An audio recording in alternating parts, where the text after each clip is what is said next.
So, to break what actually happened, here's what happened. Here's the end result of this whole entire ordeal. So, here we go. What? Warner and the victim exchanged words, and then Mr. Warner eventually left the scene. They exchanged words and left the scene. First, at 7:30 p.m., Mr. Warner sees the victim. He's on his vessel fishing by himself under the Gilchrist Bridge, and he immediately begins a confrontation and yelling and screaming, cursing at our victim, and becoming very aggressive. If you have seen the video, you'll see that the victim tries to disengage. She doesn't want anything to do with the confrontation. Um, even at some point saying, "Please, bro, I want anything to do with this." But Mr. Warner continues to be aggressive and eventually pulls up to the victim's vessel, jumps from the helm of his vessel onto our victim's vessel.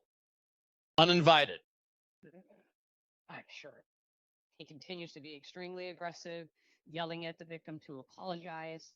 At one point, victim starts to fear. He moves away. I'd be afraid too. So now they're separated from the other vessel, and he became so afraid for his life, he actually contemplated jumping off the vessel to get away from Mr. Warner.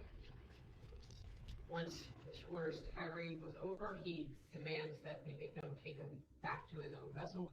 And I'd say jump in and swim, bub. and victim does take him over to his own vessel.